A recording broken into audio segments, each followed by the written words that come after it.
Olá, tudo bem? Aqui, professor Marcos Melo. Hoje nós vamos resolver aqui a Unesp segunda fase. Então, a prova foi ontem e hoje nós vamos, então, fazer a resolução. Como eu sempre falo para você, além de você, se você prestou esse vestibular, você dá uma checadinha, se era, né, aquela linha de raciocínio estava correta, enfim. Se não for, né, tem outros vestibulares, nós temos a segunda fase da FUVEST, por exemplo, não sei em que estado você está, existem vários outros vestibulares aí. Então, as questões, como eu sempre falo, é para a gente não ficar assim martelando nela muito, né? Porque ela já foi, mas que a gente aborde o tema e envolveu a questão, que aí a gente vai estar se preparando para todos os vestibulares. Então, eu já vou direto aqui à questão, deixa eu colocar aqui para vocês a provinha, né? Para a gente compartilhar aqui para a gente, vocês acompanharem junto, né? Então, vamos lá. Olha, primeiro de tudo, eu queria fazer aqui com vocês um comentário assim bem geral, para a gente ir direto para as questões, para a gente pensar nos temas que foram abordados. Então, vocês estão vendo aí, houve uma questão sobre a, né, evolução humana. As em vermelho são as questões que estavam mais específicas do Brasil. Então, caiu sobre o Brasil na época da mineração, um texto, Os Desclassificados, que abordava o homem livre naquela situação. Vamos ver rapidinho aí. O papel do bandeirante, eu falei para vocês, olha, gente, no dia que o grupo colocou fogo nessa estátua, eu tenho um vídeo, você pode procurar lá, checar.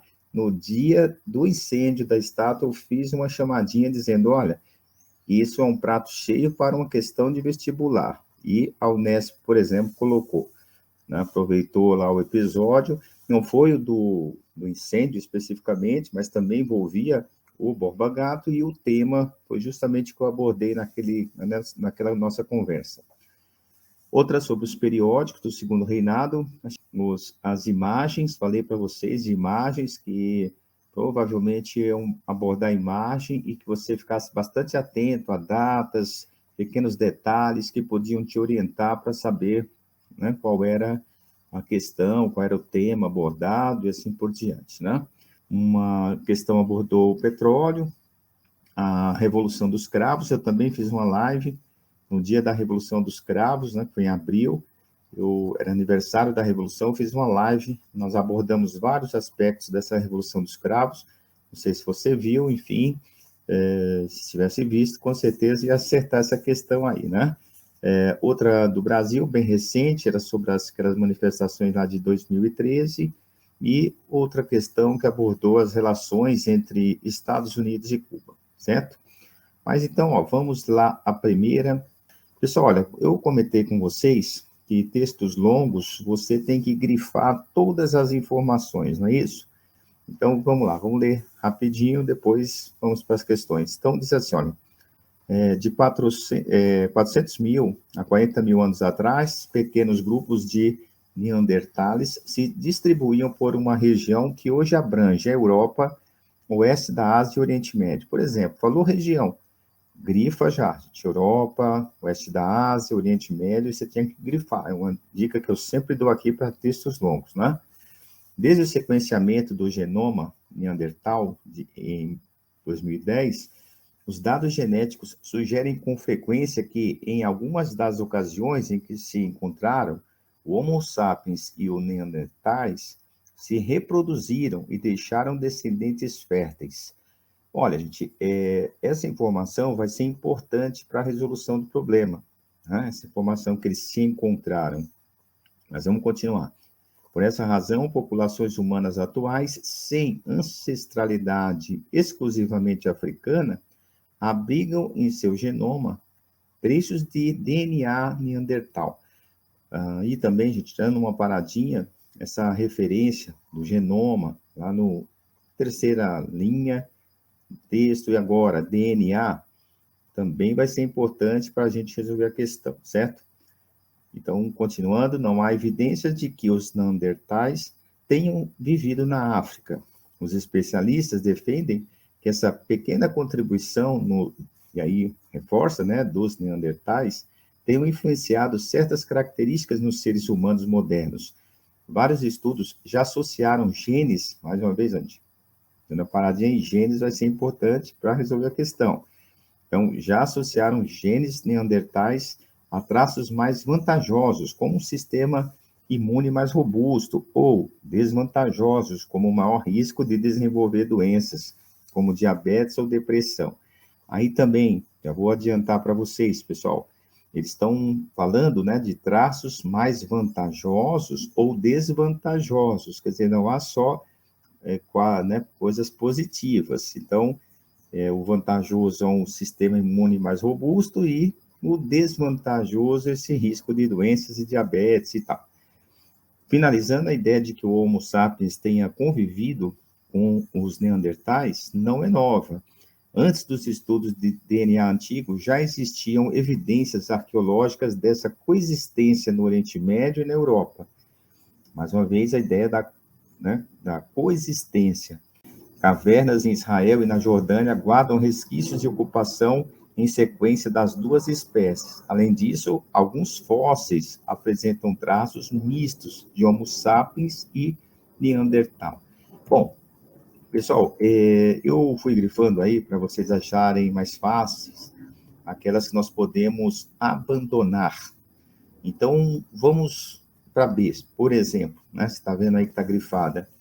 Ele diz assim, olha, uma combinação de exemplares de diferentes espécies como a origem apenas de problemas. Então, problemas e desajustes genéticos, não só problemas. Por isso que eu chamei a atenção ao ler o texto, certo? Ele colocou um problema, mas colocou também uma vantagem, não é? Então, está errado isso aí, não é?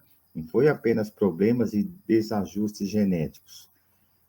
Ser o mais fácil, né, de a gente eliminar essa alternativa foi o que está grifado aí, que fala do isolamento rigoroso que havia entre os representantes das diferentes espécies. Não, o tempo todo ele reforçou, né, no começo, falando que houve, né, deixaram descendentes, no final eles coexistiram, né, depois lá na Jordânia, umas 3 passagens fala da relação entre os dois. Então, não é esse isolamento rigoroso que fala C. A D, vou deixar aí para depois, quero comentar com vocês aí. E, a limitação do conhecimento acerca das origens dos seres humanos que contribuíram a ser objeto de especulação filosófica destituída de base documental. Gente, o tempo todo, né, como assim, falou dos fósseis, falou de pesquisa também do DNA, do genoma. Então, vamos lá. Vamos supor que você tivesse ficado na dúvida entre A e a D. Né? Por quê? Eu estou incluindo a D. Porque quando você lê, fala assim, olha, a hipótese mais provável de origem dos ancestrais humanos na África e, posteriormente, circulação e transferência das várias espécies para os demais continentes. Essa afirmação, ela é coerente, né? Os estudos apontam isso. Mas o que eu recomendo sempre para você? Quando ficar em dúvida entre duas, lê de novo o enunciado. Olha, o texto apresenta resultados recentes de pesquisas sobre a evolução humana. Então, o que o texto está enfatizando? É a articulação de conhecimentos obtidos por meio de pesquisas científicas, certo? Genoma, DNA, pesquisas sobre fósseis, todos são pesquisas científicas de áreas diferentes, na busca de explicações sobre as origens e a movimentação e a evolução dos ancestrais humanos. Então, olha, né, aqui eu fiz um segundo texto aqui para você ver. Então, olha, não, as partes grifadas, tá vendo? Olha, dados genéticos, genoma, DNA, que eu já enfatizei, e, como eu disse também, né, olha, no finalzinho, né, sempre a ideia de convivido, Homo sapiens tenham convivido. Então, por eliminação, daria para você chegar na questão correta. Agora, aí que eu falo para vocês, na véspera da prova, eu falei, olha, você tem que ficar atento, porque a Unesp, muitas vezes, ela cobra isso. O que está mais ou menos consolidado? E aí eles vêm com um texto, ou que seja uma nova pesquisa, que às vezes contrapõe aquela, não é o caso aqui, né? Continua valendo essa hipótese provável da origem dos ancestrais humanos na África, mas não é o que esse texto quis abordar. Esse texto quis abordar outro aspecto, né? E incluiu também, na verdade, porque quando ele fala, olha, o finalzinho, né, da alternativa explicação sobre as origens, as movimentações, né, no caso, então está incluindo essa hipótese aí. Então ela está mais coerente, ela está melhor, tá? Mas, como eu disse, está em dúvida entre duas, tem que voltar ao texto, certo? Bom, vamos para uma outra questão agora, que diz o seguinte, esse é um texto da Laura de Mello, Os Desclassificados do Ouro. Então diz assim, ó, a liberdade pouco valia para o indivíduo pobre, que o mundo da produção e os aparelhos de poder esmagavam sem trégua. No entanto, ele era o homem livre. Então, ó, já vou dando uma paradinha, né, para a gente aprender melhor esse texto e como você deve fazer com esses tipos de texto. Então, vocês estão vendo, não terminamos ainda, mas que o tema é o homem livre, certo?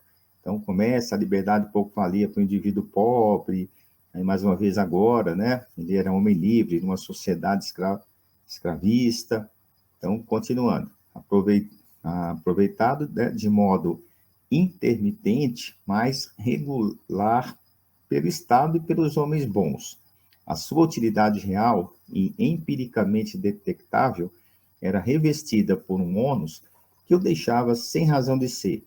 A formulação dessa inutilidade justificava o sistema escravista. E o atributo da vadiagem passava a englobar toda uma camada social, desclassificando-a no meio fluido dos homens livres pobres. Todos passavam a ser vadios para a ótica dominante, vadios e inúteis. Era como se não existisse, como se o país não tivesse povo, pois, cativo, o escravo não era cidadão, e assim, inexistindo ou sendo identificado a anormalidade, o homem livre e pobre permaneceu esquecido através do século. Então, veja, o tempo todo, né, pessoal, homem livre e pobre. Então, é isso que a gente tem que enfatizar, né? Então, vamos lá às opções que foram dadas. Então, diz assim, olha, ao tratar dos desclassificados na Sociedade das Minas Gerais do século XVIII, o texto caracteriza como. Então, a A fala que é uma camada marcada pela ambiguidade e que revela os mecanismos de exclusão sociopolítica do período. Pessoal, parece coerente essa alternativa, por quê? O que seria a ambiguidade? Ele é livre, mas é classificado, né, como vadio, então parece coerente. A B fala que é uma classe potencialmente rebelde. Olha, não há passagem no texto, né, porque é até um grupo relativamente pequeno em comparação, por exemplo, ao número de escravos. Então, potencialmente rebelde, se estivesse fazendo referência aos escravos, até poderíamos pensar, mas não aquele grupo ali, né? Esse grupo especificado. Um setor improdutivo da economia gerava gastos para os governantes? Não, porque não havia nenhum programa, né, de sustentação desses grupos, eles eram, como disse o texto, vadios, né? Um grupo à margem da sociedade que conseguia escapar dos tributos e dos rigores do trabalho. Também o texto não deixa isso claro. Realmente ele está à margem da sociedade, mas escapar dos tributos, dos rigores do trabalho, não está claro, não é? No texto. E um segmento de técnicos e profissionais liberais, aí, pessoal, já pode parar de ler, né? Então, a alternativa correta é a de amor. Uma camada marcada por ambiguidade, que eu já antecipei, repetindo, um homem livre, mas que estava, né, então, à margem da sociedade. Tudo bem? Bom, gente, essa questão aqui, das estátuas famosas, eu fiquei, assim, feliz, porque, como eu antecipei para vocês no começo aqui da nossa resolução, eu tinha comentado no dia que aconteceu o episódio do Borba Gato, não foi esse relatado, mas trabalhou toda essa temática. Então, vamos lá. As estátuas famosas da cidade de São Paulo, como a do Bandeirante Borba Gato, em Santo Amaro, na Zona Sul, e de Bartolomeu Bueno da Silva, do Parque Trianon, na Avenida Paulista, ganharam um adereço macabro nas últimas semanas. Então, foi mais um grupo que também teve uma atitude de depreciar os bandeirantes, no caso aí, né? O objetivo de ressignificar a história das figuras que elas representam, um grupo de manifestantes colocou caveiras em frente às estátuas e as fotografou. As fotos viralizaram nas redes sociais. Bandeirantes como Borba Gato desbravaram territórios no interior do país e capturaram e escravizaram indígenas e negros. Isso quando não os matavam em confrontos que acabaram por dizimar etnias, segundo historiadores. E aí é um texto, né, de uma reportagem, eu falei literalmente isso, pessoal. Falei, olha, uma notícia que pode virar questão de vestibular. E aí vem, do ponto de vista histórico, a proposta de ressignificar monumentos, né, que foi utilizado, por isso está entre aspas, foi tirado do texto. E o que ele queria? É uma transferência para a história e a historiografia da prática do cancelamento de pessoas, né? É o caso. Entende a função da história como celebração dos mitos e heróis? Não, está justamente o oposto. Está criticando essa, né, celebração desses mitos e de heróis, mostrando o seu outro lado. Representa uma análise crítica e um esforço de revisão da memória. Sim, olha, uma análise crítica, está criticando aquela história mais tradicional, que via um bandeirante como o desbravador dos sertões, que largou as fronteiras e assim por diante, não é? E uma revisão da memória histórica. A D demonstra uma percepção otimista e ufanista? Não, né? Da identidade do passado está fazendo a crítica, é o oposto. E mostra clara descrença na história e a valorização do trabalho de artistas consagrados. Também não é o caso, né? Não há aí uma descrença na história, há uma, como diz o termo, ressignificar o monumento e também, né, valorização de trabalho de artista não é o caso, né? Bom, os periódicos, essa questão eu antecipei, que eu não gostei muito dela, porque é um assunto muito específico, né? Quer dizer, qual professor, pessoal, durante uma aula vai falar, olha, mas pessoal, os periódicos que circulavam no Brasil, qual o texto que você pega? Então, eu acho que é um tema mais acadêmico, que é discutido nas academias que no ensino médio. Mas, vamos fazer o quê, não é? Assim, eu não gosto porque a gente tem diversos alunos que sabem. Vamos supor que você estudou o Segundo Reinado, você sabe muito sobre o Segundo Reinado, sobre o café, sobre a Guerra do Paraguai, sobre liberais e conservadores, e aí, né, cai uma questão dessa. Então, e aí vai um aluno que, é óbvio que é difícil, né? Aqui eu estou exagerando para você pegar melhor o exemplo que eu estou dando. Quando vai para a segunda fase, não tem aquele aluno que não sabe nada, né? Mas vamos supor que um aluno, por alguma razão, não estudou o Segundo Reinado, não teve tempo, e aí nivela, né, o aluno que tem um conhecimento até vasto sobre o Segundo Reinado com o que, por exemplo, deixou de estudar esse ponto. Então, vou direto à alternativa correta, que fala que os jornais eram publicados, sobretudo, por setores brancos, hegemônicos, até aí eu acho que sem nenhum problema. Talvez os alunos estranharam a presença de alguns jornais escritos por negros e dedicados aos negros, né? Porque dentro do período, e aí é o que eu falo para vocês, que é um perfil, né, dos examinadores da Unesp, de colocar aquelas questões que estão um pouquinho fora da curva, né? Aí eu acho que eles exageraram até na mão, mas, enfim, né? As demais, pessoal, não vou comentar, porque essa é uma questão, tipo, sabia ou não sabia, essa não dá muito para a gente, né, ficar especulando. Bom, outra conversa que eu tive com vocês, não sei se você assistiu, foi na véspera da prova, foi na sexta-feira, e a prova ia ser no domingo. Eu falei, gente, é bem provável que caia imagem, e quando cai imagem, tem que ficar atento a todos.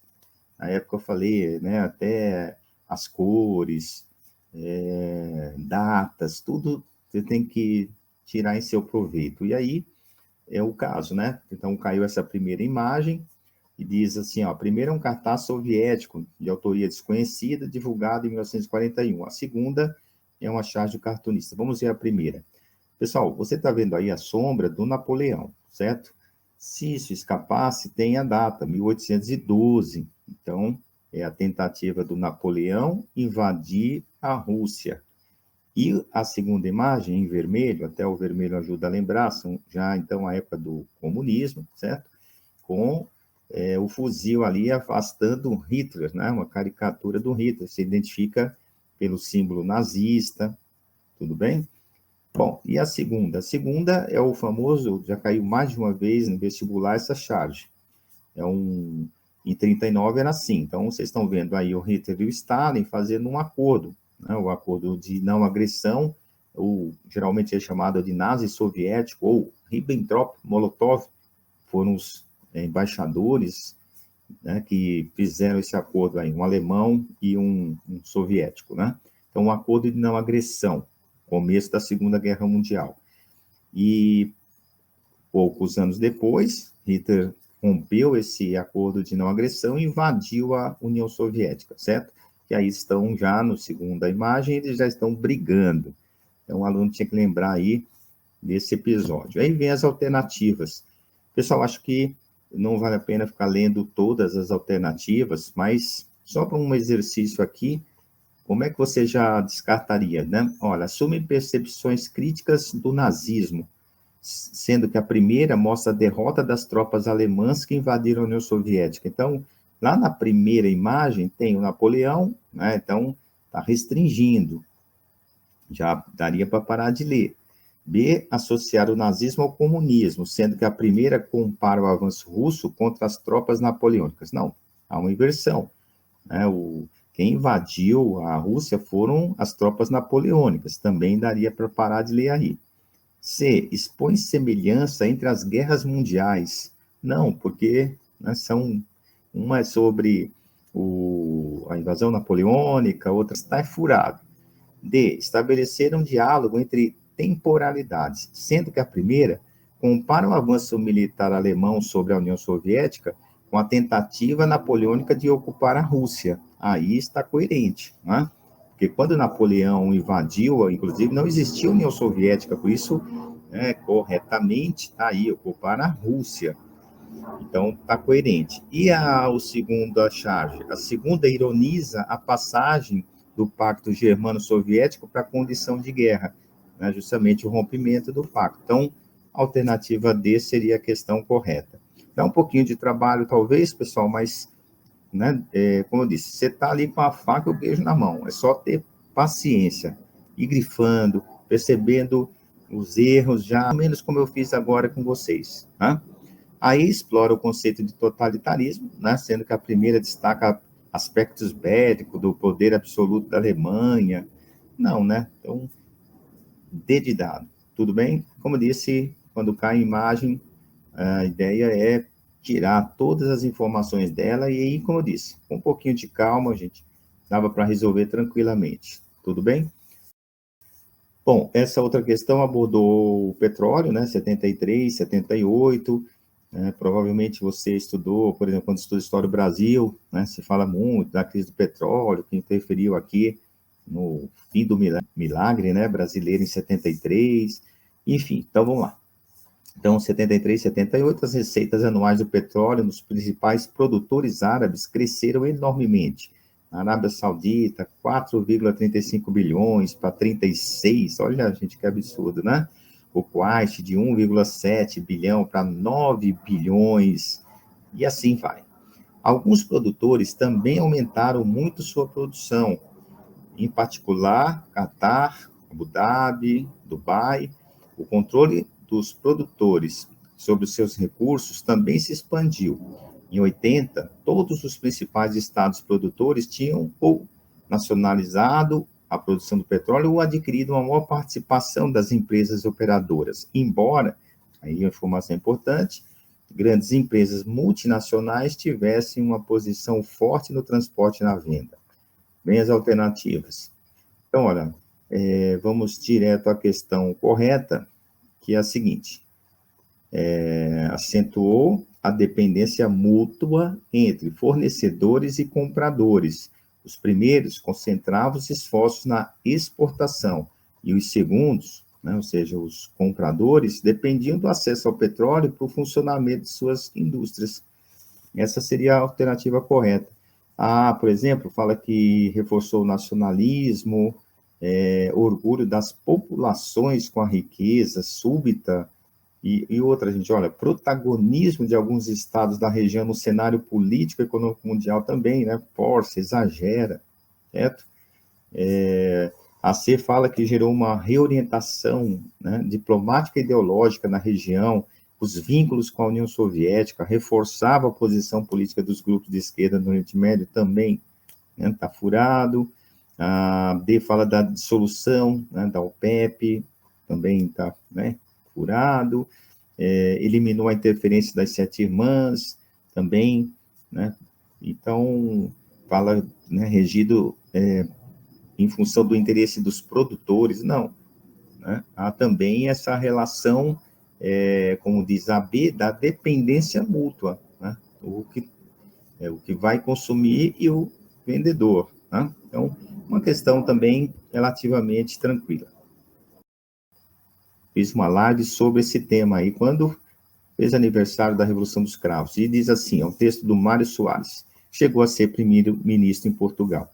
Então, diz assim, olha, ainda não é possível a um português falar sem estremecer de indignação o regime que oprimiu Portugal durante quase meio século e que é responsável por seu imobilismo, pelo seu atraso em relação à Europa, assim como das guerras coloniais sem saída que tão fortemente marcaram o último decênio, conduzindo ao mais completo isolamento.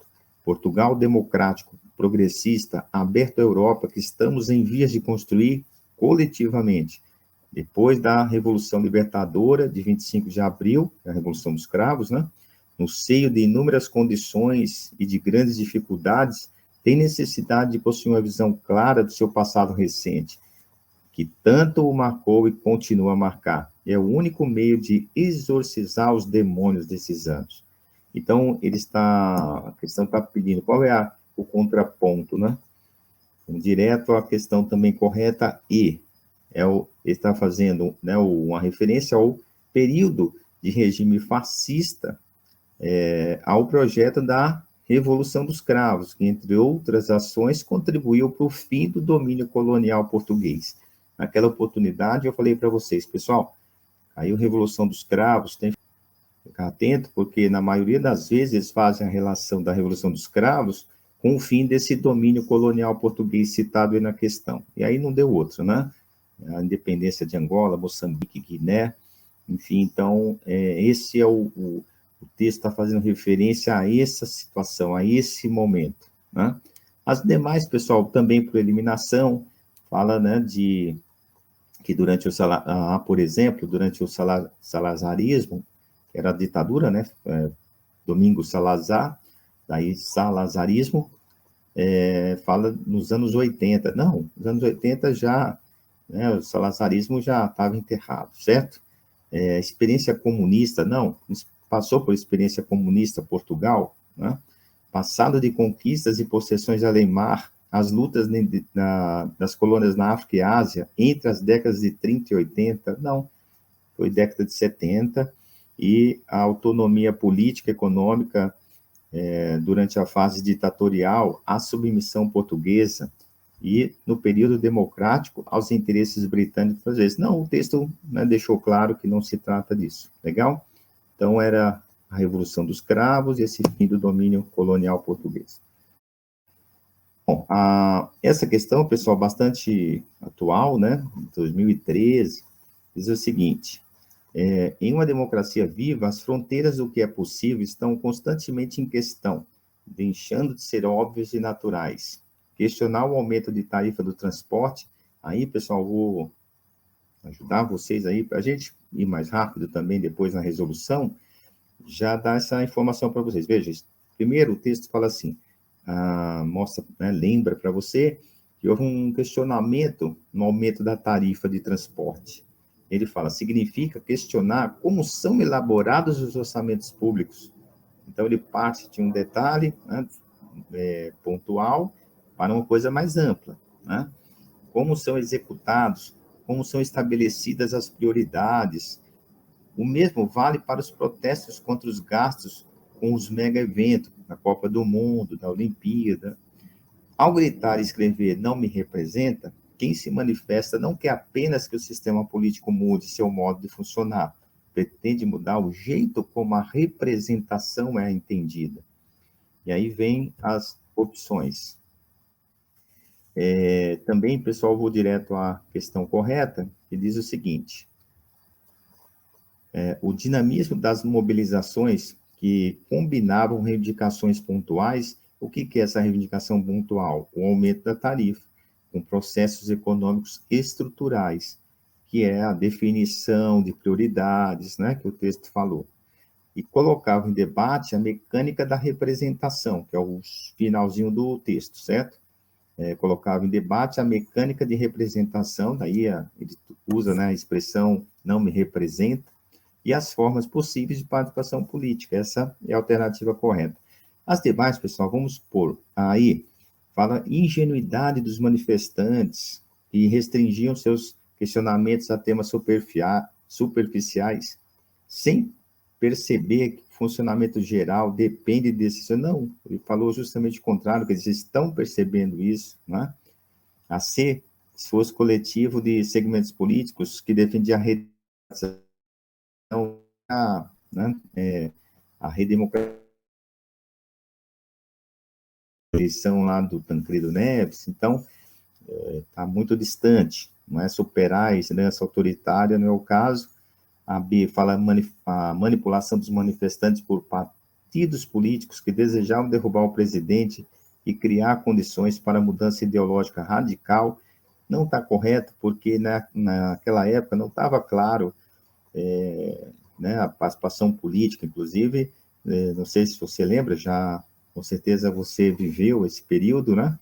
E novinho ainda, mas viveu, era a ideia de que não tinha que ter partido, né? Era sem partido, não tinha que ter nenhum deles, nem de esquerda, nem de direita, nem de centro. E a prática da corrupção e do dinheiro público sempre prevaleceu nos espaços decisórios da política brasileira, independente do grupo social hegemônico. Não, ele está, né, atestando como diz, né, a alternativa correta, esse dinamismo que conseguiu perceber que usando termos aí da alternativa, era um assunto pontual com um processo econômico mais amplo, mais estrutural. Tudo bem? Bom, a outra questão aqui, né, pessoal, diz o seguinte, o texto, né? As razões para condenar a medida variam bastante. Em muitos casos, não representa um gesto de apoio ao governo cubano, mas sim, no caso de muitos países europeus, indicam uma contestação ao fato de que os Estados Unidos limitam a possibilidade de empresas de outros países a fazer negócios com a ilha. Então, antes da gente terminar, pessoal, qual é o tema? É a relação entre Estados Unidos e Cuba, não é? E aí, continuando. Esse embargo serve como um perigoso precedente de medidas unilaterais e coercitivas. Então, gente, você tem que pensar o seguinte: o problema entre Estados Unidos e Cuba foi a partir da Revolução Comunista de 59, que levou ao poder Fidel Castro. Se você lembrasse disso, né, nós temos aí uma sequência de datas, inclusive em década de 20, 80, 60, década de 10 e de 40. Então, só aí dá para passar um pente fino e direto aí na C. A década de 60, estatização de bens de empresas americanas em Cuba. Então, quando os comunistas tomaram o poder, eles estatizaram, né, muitas empresas, que é a dinâmica do socialismo, pelo menos, né, nos casos que eles tomaram o poder, houve estatização de empresas privadas e muitos, como diz aí, bens de empresas americanas. Daí o embargo, né? E os Estados Unidos, então, estabelece o embargo citado aí na questão. Antes, pessoal, não tinha problema, né? Então, por exemplo, 40, 10 e 20 já dá meio para abandonar. E 80 já é o fim, então, né, onde começou a haver uma crise, o fim do socialismo na União Soviética, enfim. Então, na década, vamos ver essa daqui, só para vocês terem uma ideia. Na década de 80, estabelecimento de acordos comerciais entre Cuba e União Soviética não estava justamente já em fase de decadência, né, esses acordos comerciais. Como eu disse, é uma prova já que cobra um pouco do aluno, né, que é de se esperar, né, a segunda fase. Então, como eu disse, já se passou ali um pente fino, e então está realmente com alunos com a capacidade ali de análise de um texto, enfim, então realmente a cobrança eleva-se um pouco mais, né? Como eu disse, erraram, na minha concepção, ali na mão, mas, no geral, muitas questões também com uma boa leitura, com atenção, grifando sempre, como eu falo, daria para resolver, certo? Pessoal, então é isso, espero que você tenha ido bem.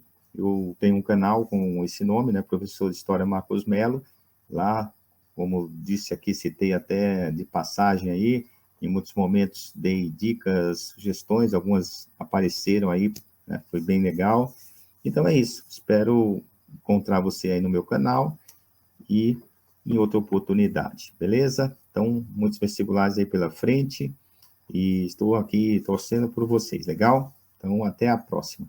Garotos e garotas, tudo de bom. Aproveitando aí a proximidade do Natal, um bom final de ano aí para vocês, legal? Nos encontraremos por aqui, então.